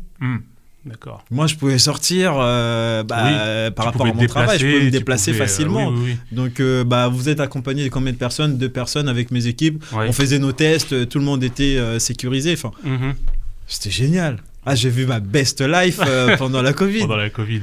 Professionnellement parlant, tu vois. Et au fur et à mesure, j'ai commencé. Et puis, je me suis vraiment installé à 100%. Comment tu élabores tes menus, tes plats, comment ça se passe? En fait, à la création de moi, j'ai un concept qui est assez simple. C'est que un client qui m'appelle, moi, je vais demander déjà les raisons de ses envies, pourquoi il veut faire ça, pourquoi cet événement. Donc, je vais demander à ce qu'ils ont des restrictions alimentaires, des restrictions religieuses, des allergènes. Avec tous ces renseignements-là, toutes ces informations-là, moi, je vais créer un menu autour de son univers. D'accord. Okay. Avec les créations de la TOC. Donc, en fait, je crée un menu sur mesure. D'accord. En fonction des besoins, des envies du client. Donc, j'ai pas de menu à la carte. Moi, chaque client mange un repas différent à chaque fois. Ou une création différente. C'est un peu comme de la haute couture, quoi. C'est exactement ça. C'est la haute couture culinaire. Je crée vraiment une atmosphère, un voyage culinaire. D'accord. Puis j'avoue que au niveau du voyage culinaire, j'en témoigne. Donc voilà quoi. Et puis ça marche bien. Et parce qu'en fait, je pense que j'ai trouvé quelque chose que les gens ne connaissaient pas forcément. En tout cas dans la région. Moi à l'époque quand j'ai commencé, je voyais aucun chef à domicile. Est-ce que tu peux expliquer un peu, par exemple, moi je te contacte et puis tu me demandes un peu ce que je veux et tout ça, et après ça se passe comment? Alors comment ça se passe? Le concept de la TOC, c'est mon restaurant chez soi, c'est à dire que nous on s'occupe de tout de A à Z. À partir du moment où le client a validé le devis, donc la création du devis en fonction du menu que vous voulez. Donc moi je suis sur 3 types de menus, et le 4e c'est création du chef carte blanche, c'est à dire qu'à partir du moment où les personnes prennent ça, c'est le chef qui décide de ce qu'ils vont manger. Ok. En accord avec vos régimes, etc. Tout à fait, ouais. J'ai 3 menus, donc diamant, le plus gros menu, c'est diamant. C'est sur différents prix. D'accord. Saphir, et puis voilà. Ok. Donc, en gros, c'est vous choisissez le menu, je crée les devis, on vous l'envoie. À partir du moment où vous avez validé, c'est simple. C'est que moi, j'ai besoin de savoir quel type de cuisine vous avez chez vous, la table que vous avez chez vous. Est-ce que vous voulez utiliser vos vaisselles ou je ramène tout de A à Z. Tout ça, c'est compris dans le budget. Ok. Donc, comme toi, oui. avec ta femme, moi, j'avais tout ramené. C'est-à-dire que j'ai ramené mon restaurant chez vous. Donc, que ça soit la vaisselle, le nappage, la déco. En fait, vous avez juste les pieds à mettre sous la table. D'accord. Donc, tu expliques, tu arrives chez... J'arrive chez les clients, on crée un restaurant. D'accord. On crée un restaurant, c'est-à-dire qu'on on a besoin de la place, d'avoir un minimum de place dans le frigo et un minimum de place dans le congèle quand on travaille des desserts glacés ou des produits glacés, tout simplement. Et après, je ramène aussi mes casseroles, mes poêles, mais vraiment un restaurant, que ce soit un mini, un grand, un moyen chez les clients.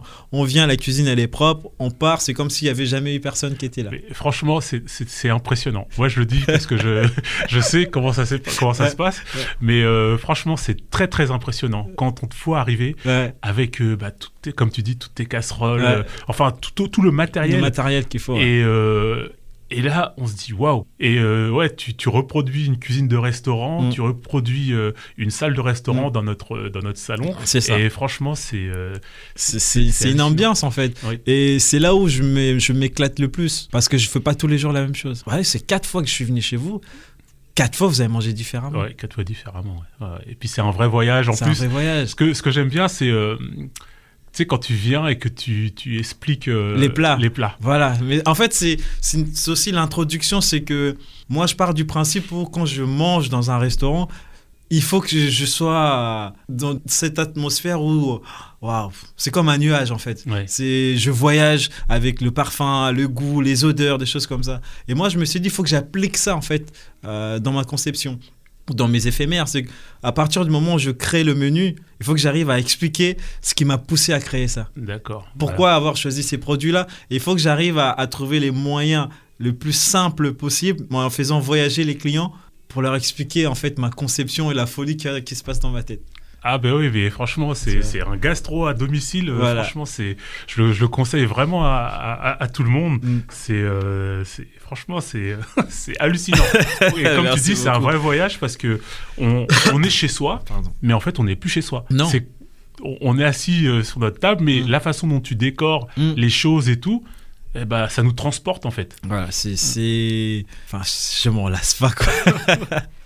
C'est bien. Et en fait, après, par rapport à tes prestations, c'est là que tu gères, par rapport à tes employés, le nombre de personnes que tu prends avec toi et tout ça. Ouais, en fonction des réservations, que ça soit de 2 personnes à... Le plus gros qu'on ait fait, c'était 42 en domicile.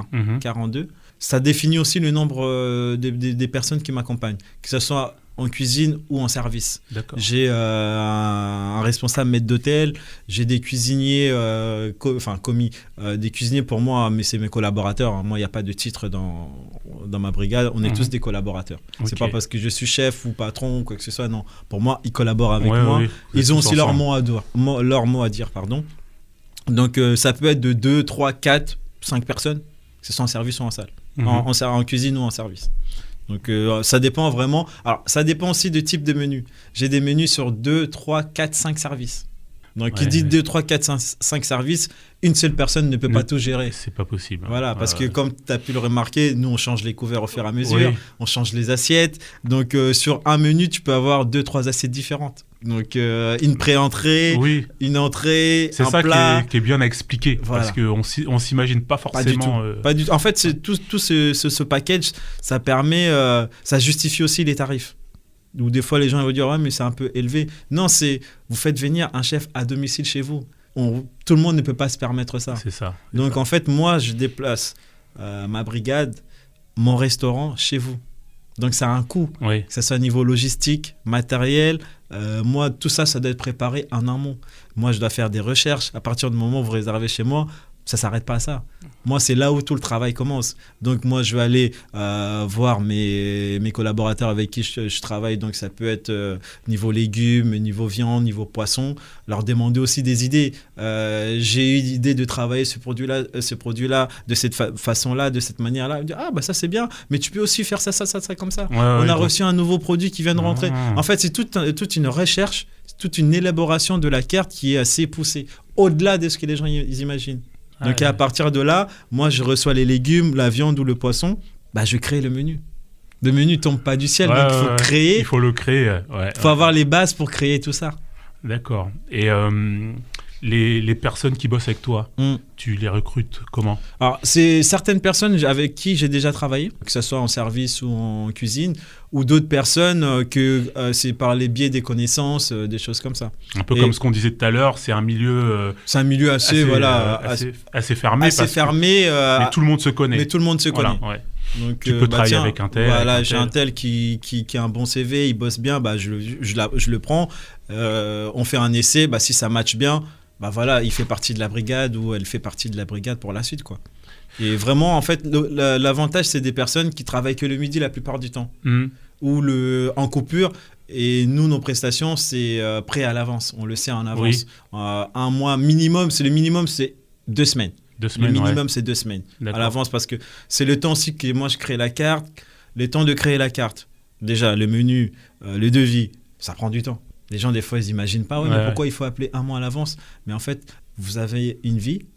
Moi, je n'ai pas qu'un client. Ouais, c'est ça. Donc, en fait, le problème, c'est que vous faites appel à moi. On se met d'accord sur un menu. Moi, à partir de ce menu-là, il faut que je vous crée le devis. Je vous envoie le devis.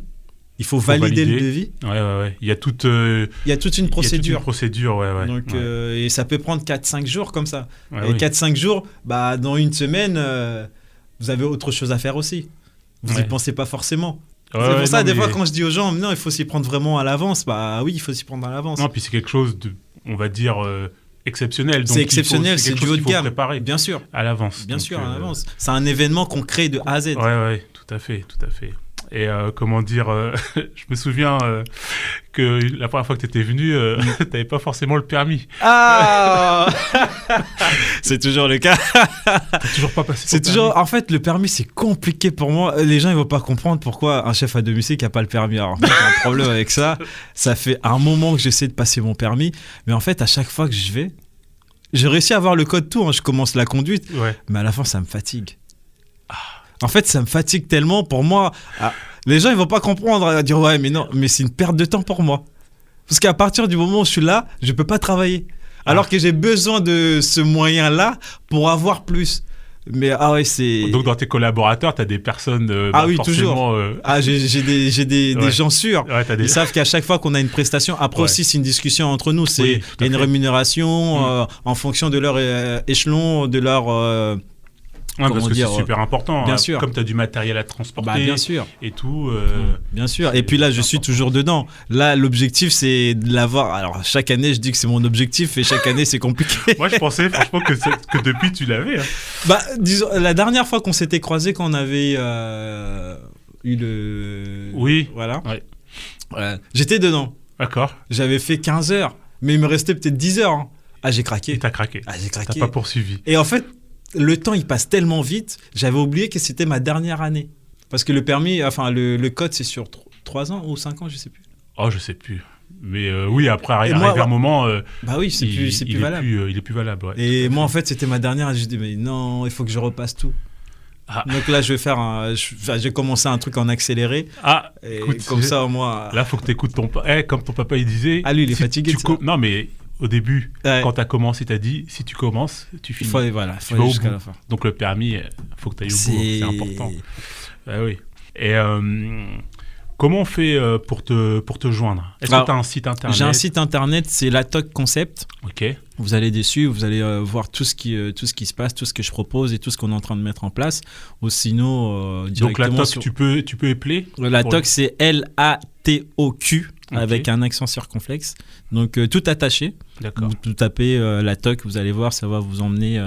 Je mettrai le lien en description. Le lien directement dans un voyage visuel, gustatif, éphémère.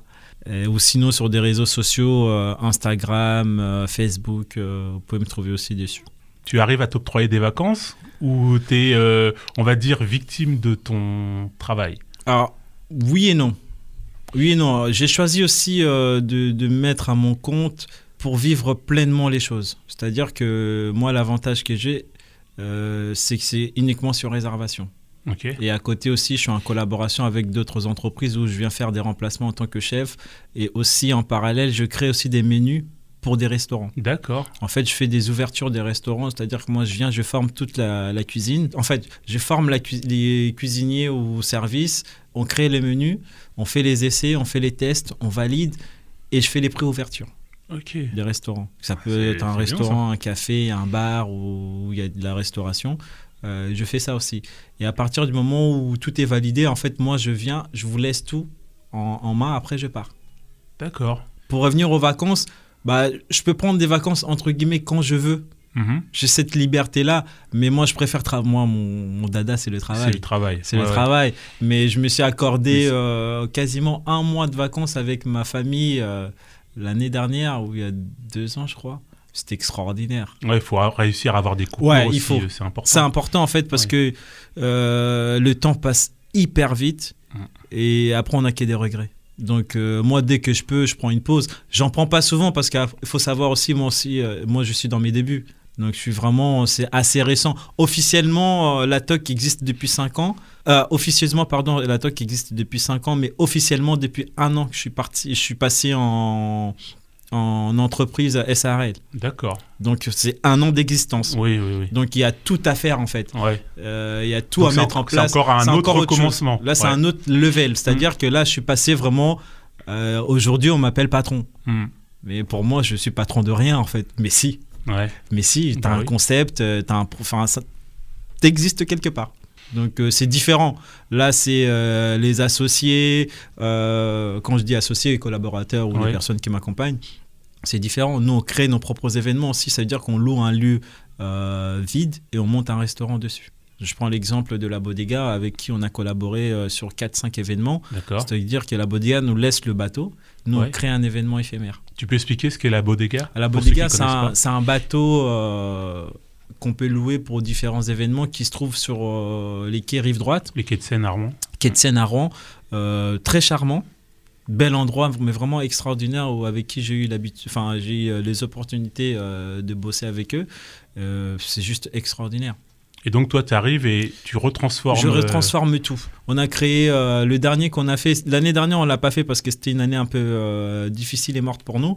C'était l'année d'avant, on a créé sur une année entière. Ouais, voilà, c'est ça. Une année entière, on a créé 5 événements.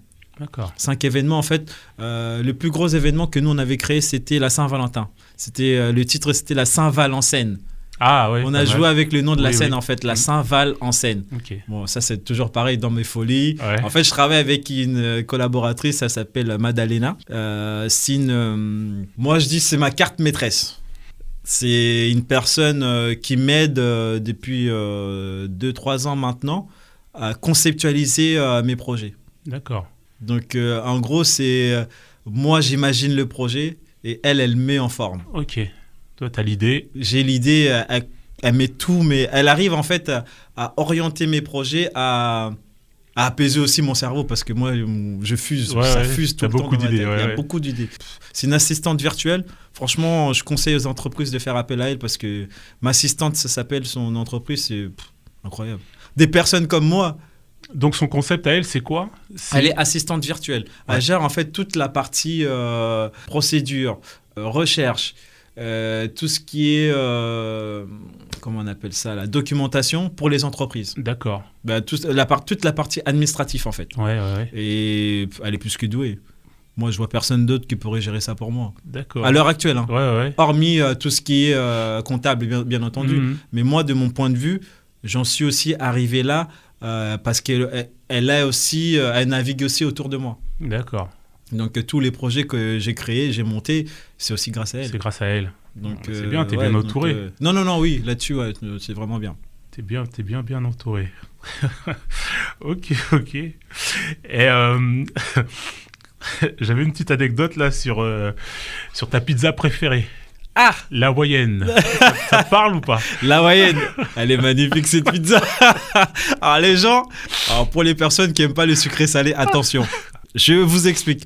L'hawaïenne, en fait, c'est une pizza à base de volaille et ananas avec un peu de la sauce barbecue dessus. Pour moi, c'est la meilleure des pizzas. Ouais, bien sûr, il y a des gens qui vont dire que c'est pas une pizza. Je vous l'accorde, mais moi j'adore. C'est incroyable. Mais ouais, non, l'hawaïenne, ouais, c'est... Moi, je crois que c'est la seule pizza que je mange. Hein. Ah ouais? Ouais. 4 fromages de temps en temps, mais... Mais ouais. ta préférée, c'est celle-là. Ouais, mon préféré, c'est l'hawaïenne. Ah ouais, non, c'est... On m'a dit, l'hawaïenne, il y a quelque chose avec mais l'hawaïenne. Qui t'a dit ça, d'ailleurs? T'inquiète pas. On est au courant. Ah non, mais franchement, c'est la meilleure des pizzas pour moi. Ouais. Parce que je sais, enfin, j'imagine que la personne qui a dû te dire ça, c'est que ouais, je mets plein de sauce dessus comme ça. Ah ouais, non. Non, c'est extraordinaire.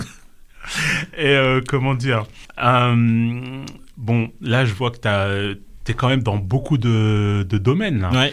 Et là, tu nous as ramené un livre. Oui, en fait, ouais, j'ai eu la chance et l'opportunité de pouvoir figurer dans un livre de cuisine. D'accord. Qui est apparu en 2024, fin d'année. Ça s'appelle L'Afrique cuisine en France. Ok. Où il y a plusieurs chefs. On est 60 chefs africains. Ouais. Il y a 2 ou 3 chefs étoilés, Georgina View, Maurice Sacco et d'autres chefs de renom qui sont dans ces bouquins-là. On a aussi Elise et Vanessa Bond, des chefs de renom en fait. Ouais. Il y a pas mal, là il y a moi. Je peux voir Bien sûr. Et en fait, c'est la créatrice du livre s'appelle Vérane Frediani qui m'a donné la chance et l'opportunité de pouvoir faire ça avec la chef Anto. Anto, c'est grâce à elle en fait que je suis dans le livre. D'accord. Parce qu'elle a découvert Elle a découvert... en fait, moi, je la suivais sur les réseaux sociaux. D'accord. Donc, sur Instagram, j'aimais beaucoup ce qu'elle faisait. Parce qu'à savoir que moi, la cuisine africaine, je la maîtrise pas à 100%. D'accord. Et moi, je suivais énormément ce qu'elle faisait. Et je likais à chaque fois, je lui demandais des conseils. Et aussi, en parallèle, elle aussi, elle aimait bien des choses que je faisais. Okay. Je me suis dit, bon, c'est cool et tout. Et un jour, il y a Vérane et son mari, Franck Ribière, qui m'ont appelé en me demandant si j'étais intéressé par ça. Moi, choqué, moi, simple cuisinier, qu'est-ce que j'ai à faire là-dedans, quoi. Et en fait, il est venu à la maison, donc son mari est venu à la maison, son collaborateur. Donc, il m'a expliqué le projet et tout. J'ai vraiment aimé, quoi. Et du coup, on a fait l'interview, on a fait des photos, j'ai fait un menu. En fait, j'ai créé un menu exprès ce jour-là pour eux. D'accord. Et puis, j'ai découvert que j'apparaissais dans le livre. C'est génial. Quelques années après. Enfin, je crois que c'est ma plus grande réussite professionnellement parlant. Ah bah ouais, parce que là, t'es connu et reconnu, en fait. Connu et reconnu par mes pairs. C'est bien. Donc, pour moi, c'était l'aboutissement aussi d'un rêve. Ouais. J'ai toujours pensé qu'un jour, j'aimerais finir ou écrire un livre. Mais là... ils m'ont donné parce que toutes ces personnes-là m'ont aussi, ils ont cru aussi en moi en fait. C'est bien parce que tu te donnes les moyens et après t'as la reconnaissance. La reconnaissance qui est là, quoi. C'est une femme extraordinaire, quoi. Enfin, c'est des femmes extraordinaires. Ouais. Mais c'est extraordinaire. En fait, c'est ça, c'est des connexions, des rencontres. Et pourtant, je les ai pas encore vues. Hein. Ouais. À proprement, à part donc son compagnon, son mari, Franck, qui est extraordinaire. On a passé un moment juste royal. Ouais. Ils ont fait les déplacements quand même. Hein. Ils étaient à l'étranger, ils étaient en Angleterre quand ils nous ont appelés et quand ils sont venus, en fait, ils ont fait tout le tour de la France. D'accord. À savoir que Vérane, c'est une productrice reconnue, connue par tout le milieu de la profession, quoi. Qui a sorti pas mal de livres autour de la cuisine. Elle réside à Marseille, mais c'est juste une femme extraordinaire. Et merci pour tout, quoi. Et sans compter la chef Anto, grâce à elle, j'ai pu avoir ces opportunités-là. Bah, franchement, c'est top. Hein. Donc le livre, c'est L'Afrique cuisine en France. L'Afrique cuisine en France, vous pouvez le retrouver partout à l'Armitière, à la Fnac. Puis voilà, quoi. Je vous laisse. Il est bien épais. C'est bien épais. Hein. Ouais, et tu fais partie des et je fais partie de ces personnes-là, quoi. Ouais. C'est tous les. Enfin, c'est 20 portraits de chefs, c'est voilà, ça. Voilà, 20 portraits de chefs. Ok. Avec 60 recettes créées, quoi. Donc elle a fait tout le tour de la France pour trouver des chefs d'après elle pouvait figurer dans ce livre, quoi. Eh bah c'est bien, félicitations. Merci. C'est un plus en fait. Oui. C'est un plus et c'est toujours comme dirait mon père, c'est des étapes de la vie que j'arrive à franchir petit à petit, tout doucement, et l'oiseau fait son nid, on va dire, quoi. Ah, c'est bien, franchement. Et ça donc ça c'est le livre là où vous pouvez retrouver la recette, voir vraiment réellement ce que je propose aussi, mon parcours entre guillemets. Et il y a ce petit livret là qu'on a préparé avec Madalena et mes équipes. D'accord. C'est la toque éphémère, c'est tous les éphémères qu'on a fait. D'accord. Toutes les créations qu'on a pu mettre en place ces dernières années, où ça explique aussi mon parcours, à savoir aussi en parallèle je travaille aussi pour Poter les Chabots, une grosse maison haut de gamme, traiteur. Ça fait plus de 200 ans qu'ils existent. Donc c'est, on va dire, niveau traiteur, c'est c'est du haut de gamme. C'est du haut de gamme, c'est le seul qui arrive à faire du 2-3 étoiles. En traiteur, il faut le faire. Ouais. Donc ça m'a permis de pouvoir aussi collaborer avec eux pour tout ce qui est Roland Garros, les JO, Salon du Bourget, tout ce qui est Fashion Week, tous les gros événements qui se passent en France ou hors France, hors Europe. Ouais. Donc ils sont dedans, quoi. Donc toi, tu as bossé pour eux sur ces événements-là ? Sur ces événements-là. Et on continue à collaborer. Là encore, cette année, on m'a demandé si je voulais participer à la nouvelle année de Roland Garros et puis Salon du Bourget. Donc à voir en fonction aussi de ce que moi, je suis en train de préparer à côté. Il y a pas mal de choses qui sont sur le feu, là. Sur le feu, ouais, c'est en train arriver, c'est ça, en fait, moi, c'est que j'ai jamais le temps de me reposer. Ou mon cerveau, parce que j'aime créer des choses. Des choses, ouais. Puis comme tu disais, ton cerveau, il fuse. Donc, il fuse. Donc là, pour vous parler du bouquin, ça explique un peu le concept de la toque. D'accord. La toque, en fait, moi j'appelle ça, c'est comme une sorte d'holding dans lequel il y a plusieurs parties de la toque. Donc c'est segmenté, en fait, c'est des concepts. C'est que des concepts. Donc le concept où je crée mon restaurant, le concept où je vais à l'étranger, où je monte un restaurant dans une tente, Parce que attends, là tu vas trop vite là. Là tu vas trop vite. T'as monté un restaurant dans une tente à l'étranger. Alors en gros, revenons en arrière. Ouais. Donc là c'était au mois de septembre ou novembre, je sais plus trop. C'était mon oncle, donc qui habite en Belgique, qui a fait appel à mes services parce qu'il voulait aussi nous donner l'opportunité d'avoir un marché en Belgique. Donc en fait, on a créé un restaurant de A à Z dans un jardin. D'accord. Sous une tente. Ah ouais. En fait, on a loué c'est même pas une tente, un chapiteau. Ouais. On a créé un restaurant, mais vraiment de A à Z. Waouh. En fait, nous, on a budgétisé son projet. On lui a envoyé le devis, il a validé. Et à partir d'ici, nous, on a fait toute la location. Donc, le chapiteau, les chaises, la table, tout livré directement là-bas. Donc, on a travaillé avec la maison Option et le chapiteau qui se trouve à Bruxelles, où en fait, on a trouvé tous les éléments avec mon oncle qui nous a aidé à chercher. Nous, on connaissait déjà ici, Option, c'est mondial, chose que j'ai découvert. Donc, on a tout livré sur place 3 jours avant. Ils nous ont tout installé et nous on est arrivé le vendredi matin parce que l'événement c'était le samedi soir. D'accord. Le vendredi matin pour tout mettre en place, commencer à faire les préparations. Donc on a tout. En fait on a créé un restaurant, chauffage, cuisine, tout dedans. Vous avez créé une cuisine et tout dedans. Tout dedans. C'est ouf. Allez sur sur Instagram, vous verrez tout. On n'a pas tout posté encore parce qu'il y a vraiment un truc qui est en train de se préparer là avec ma collaboratrice qui gère les photos, les vidéos pour vraiment montrer aussi du début jusqu'à la fin. D'accord. Et donc ce chapiteau, il est resté combien de temps ? Il est resté 5 jours. 5 jours. 5 jours. Donc 5 jours et au niveau des réservations et tout, ça se passait comment ? Comment ça se passait ? En fait, eux, ils avaient réservé sur tout le week-end. Ok. Donc c'est un seul groupe qui a réservé sur tout le week-end. Ah oui. Donc on a créé un menu, un restaurant que pour eux. Ah, je comprends mieux. Ah ouais. C'est ça en fait.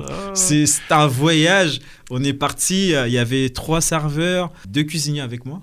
Et puis Mado, donc Madalena, la marquise, je l'appelle, qui m'accompagne toujours en fait dans mes projets farfelus. On a loué une maison, on s'est installé, je suis allé les présenter à la famille, quand même qu'ils voient avec qui je bosse. Et puis on a commencé à préparer tout, quoi. Donc on voit le terrain quand c'est vide, l'arrivée des livraisons, que ce soit les chaises, la table, le chapiteau, tout de A à Z. D'accord. Et après, tout est monté. Nous on arrive, on commence les préparatifs, les préparations, tout ça, la cuisine. Et donc là, c'était des services sur le midi et le soir. Le soir. Que le soir. Que le soir. Ah, que le soir. Que le soir. Que le soir. Donc, en fait, les gens, ils étaient surpris parce que c'est des choses qu'on n'imagine jamais. Bah non. Mais la TOC est capable de faire ça. Donc, en fait, partout où vous êtes, nous, on est capable de créer un événement de A à Z. Ouais, on n'a pas de limite. D'où le mot les éphémères. Les éphémères. En fait, c'est un projet éphémère, ça à l'instant T. Ouais. C'est un instant de plaisir. Oui. Donc, à découvrir. Alors, comment on fait pour découvrir Pour découvrir ça, c'est toujours, comme on disait tout à l'heure, on va sur la TOC Concept. D'accord. On a préparé toute une fiche de renseignements pour que vous puissiez faire vos réservations ou nous appeler directement sur mon téléphone que je laisserai tout à l'heure au 06 33 58 49 39, réseaux sociaux, Facebook ou site internet. Vous nous faites vos demandes. Et nous, on étudie ça et on vous fait une proposition en fonction de tout ça, quoi. D'accord. Donc, à savoir aussi dans le projet La TOC, dans les concepts éphémères, nous, on a aussi un DJ, une organisatrice événementielle, photographe, vidéaste. Ah oui, donc c'est vraiment un pack complet. Un pack complet. Là, c'est-à-dire que demain, tu veux créer un événement en fonction de ton budget, à savoir aussi ce qu'on peut mettre dedans. D'accord. Donc là, on n'est pas limité des simples choses ou juste une petite créativité. Non, on va un peu plus loin. Non, mais c'est bien que tu nous dises tout ça parce qu'on aurait pu se limiter à un repas à la maison ou quoi, mais non. Non, que ça soit des événements pour les entreprises, privés, baptême, anniversaire, peu importe. On est capable de créer ça hors Europe en fonction du budget. Oui. Moi, savoir que c'est quand même un gros budget ce qu'on a fait en Belgique. C'est que moi, on paye mon déplacement aller-retour. Mais c'est normal. C'est normal. Oui. Le lieu où je vais mettre toute mon équipe. Donc, pour moi, c'est plus facile de louer une maison que toute mon équipe soit au même endroit que de louer des hôtels ou des Airbnb. Au moins, en fait, nous, on est liés. Tu vois, et moi, j'ai confiance en eux et ils ont confiance en moi et du coup, ils m'accompagnent partout dans mes projets farfelus, quoi. Franchement, si les personnes aiment ce type d'événement, voilà, faut savoir que c'est un budget, mais vous n'êtes pas déçus. Ça, c'est une garantie. Donc voilà. C'est bien. Et admettons, si tu as un petit jeune là qui entend parler de toi et tout, et puis qui lui veut se lancer, ça serait quoi un conseil que tu lui donnerais? Croire en ses rêves. Ouais. Et savoir que c'est difficile, mais rien n'est impossible. C'est bien, c'est un peu les conseils que toi aussi tu as reçus. Mais c'est ça. Mais c'est exactement ça en fait. Et il faut surtout être intransigeant, à savoir qu'il y aura beaucoup de sacrifices à faire pour très peu de résultats. Ouais. Et puis en fait, moi je pense que tu es récompensé quand tu vois le sourire sur le sourire de tes clients, la satisfaction. La satisfaction. Moi en fait, je vais donner un exemple tout bête. On a fait la Belgique, on est rentré. Hormis les retours de mes clients que j'ai pu avoir, de mon oncle, où les gens ils ont tous dit mais c'est extraordinaire tout ce que vous voulez. Moi c'est le visage de mes collaborateurs. Ah aussi. Ouais. Moi en fait c'est ce qui m'anime le plus, c'est que c'est un moment que je partage avec eux. C'est des risques que je prends avec eux. Avec eux, ouais, tout à fait. Et quand je rentre, merci de nous faire vivre tous ces événements. Enfin, moi j'ai tout gagné. Tu vois. J'ai tout gagné parce que ils ont compris en fait. Mon projet, ils ont compris ce que je voulais transmettre. Ouais, ils sont avec toi dans le même univers que toi, quoi. C'est bien. Tout le monde ensemble, et puis c'est parti. Mais il faut savoir tout ce qui s'est passé là-bas, c'était incroyable. Ah ouais, non, mais j'ai vraiment une équipe. Si vous m'entendez, franchement, merci à vous. Ils sont aussi fous que moi. Ouais. Mais ils sont vraiment tous aussi fous que moi. Ouais, la folie, je pense que c'est important dans ce milieu-là. C'est parce ça. que, en plus, déjà, tu fais jamais les mêmes choses. Et tu emmènes tes clients dans ta folie. C'est ça. Et ça fait partie du voyage aussi. Moi, j'appelle ça un voyage culinaire, un voyage sensoriel, tout ce que vous voulez. Mais c'est des étapes de la vie, en fait, où j'arrive à partager mon bonheur, que ça soit culinaire, professionnel, tout ce que vous voulez, avec les autres. Ouais, la vie, c'est un partage, en fait. Non, c'est une bonne, une bonne notion du travail, hein, franchement. Et les projets futurs. Ah, les projets futurs. Alors là, cette année, donc on va réitérer, on espère réitérer la White Summer. Donc la White Summer, on l'a fait il y a 1 an, pardon. Donc c'est pareil, hein, toujours à la Bodega. Là, pour l'instant, on est fixé sur la Bodega. C'est en fait l'événement, ça c'est le côté aussi l'éphémère de la TOC.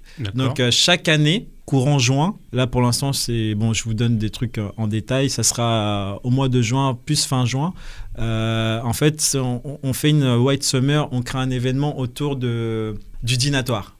Ok. Donc en gros, on a un DJ, on a un bar, cocktail. Donc cocktail, nous on est plus sur le vin, le champagne, et moi je crée une gastronomie autour de ça. C'est-à-dire que les gens en fait ils mangent tout au long de la soirée. D'accord. Avec des mets assez raffinés, des mises en bouche. On commence par des mises en bouche, après on passe aux entrées. Entre-temps, on a des animations culinaires.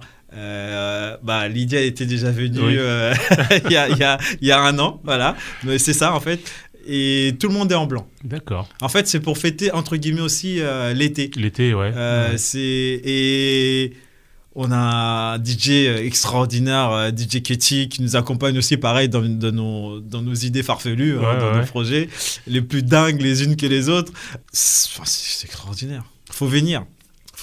Et là, cette année, je suis en train de collaborer avec la maison Dahomey. C'est des gens que j'ai rencontrés pendant mon séjour sur Paris. C'est un produit 100% africain. D'accord. En fait, pour moi, c'est un produit haut de gamme. C'est une sorte, je dirais pas une liqueur, c'est plus... comment dire ? C'est quoi, c'est un alcool ? C'est un alcool. Ok. C'est un alcool apéritif qu'on peut utiliser comme cocktail ou on peut le boire tout simplement comme, je dirais pas un peu comme le Calva, mais un peu comme le whisky, mais whisky haut de gamme. D'accord. Ils vont être partenaires avec toi sur l'événement. Sur l'événement, donc il y aura des dégustations. Il y aura des dégustations. En fait, ils vont faire une présentation de leurs produits, tu vois. D'accord. Donc c'est un spiritueux haut de gamme, pour moi j'appelle ça. D'accord. Et c'est 100% africain, avec des produits de l'Afrique, béninois. Tu peux répéter le nom de... C'est Dabisso. Dabisso, donc c'est D-A-B-I-2-S-O. C'est la maison Dahomey Spirit.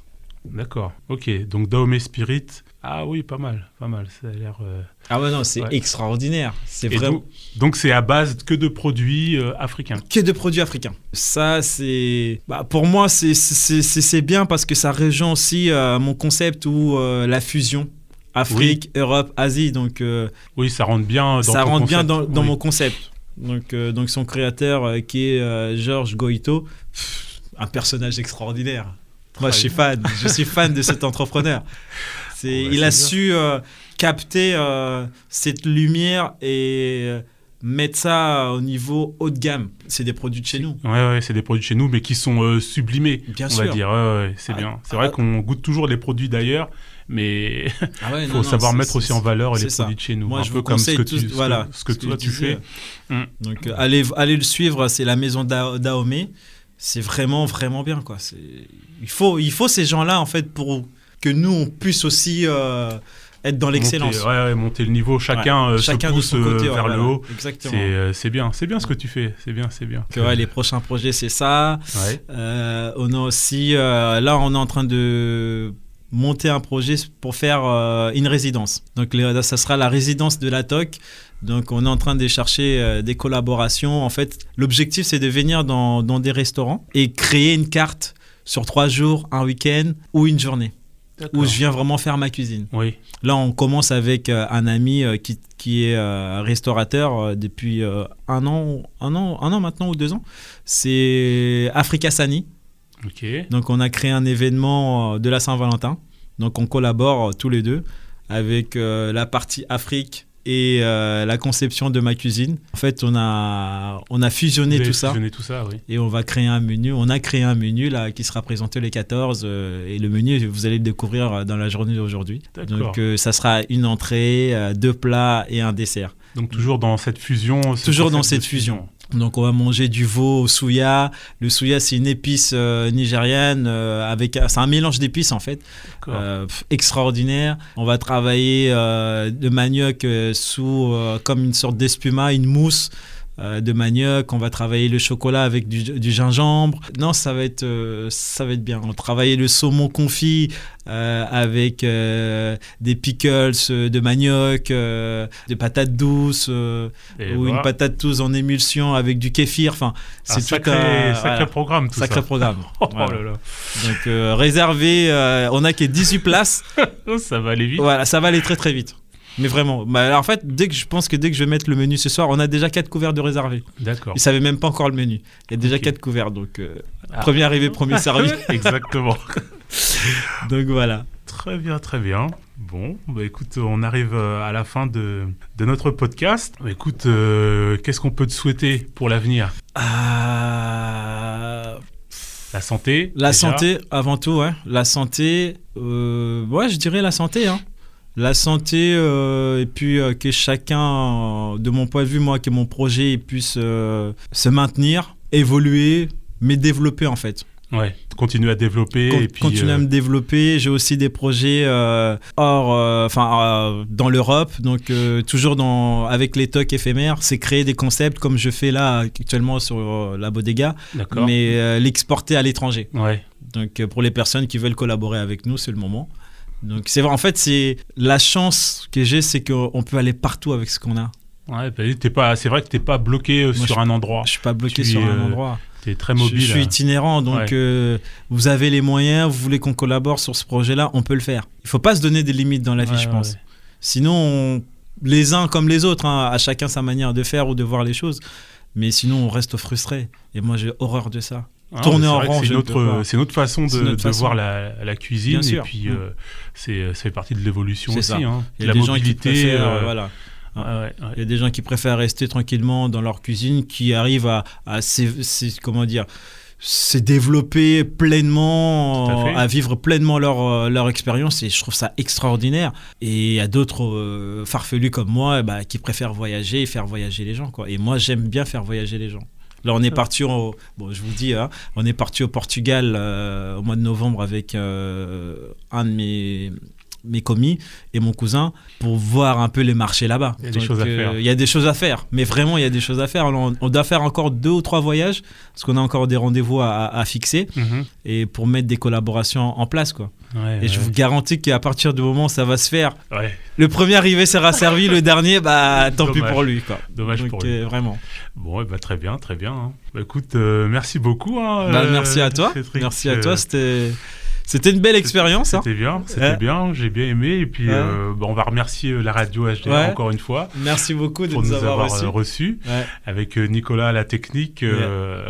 C'est toujours bien qu'il soit là pour pouvoir nous aider bien sûr. À propager l'énergie que tu peux nous amener et puis faire découvrir des talents comme le tien. Ouais, merci parce beaucoup. Que franchement, j'y tenais beaucoup. Écoute, on te souhaite le meilleur, la santé, pour pouvoir aller dans la direction que tu veux, parce que je vois qu'il y a beaucoup de directions. Ouais, il y a beaucoup. Et ça demande de l'énergie. Et puis, passe ton permis. Hein. Ouais.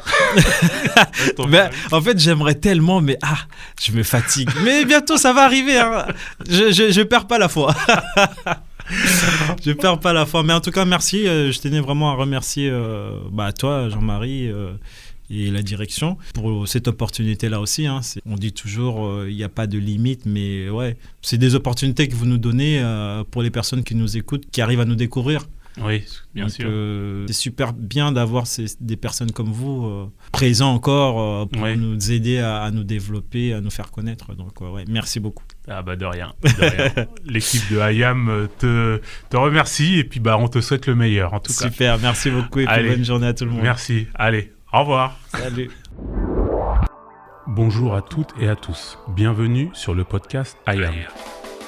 dans lequel les invités vont partager avec vous leur passion, leur métier, les hauts, les bas qui font d'eux ce qu'ils sont aujourd'hui.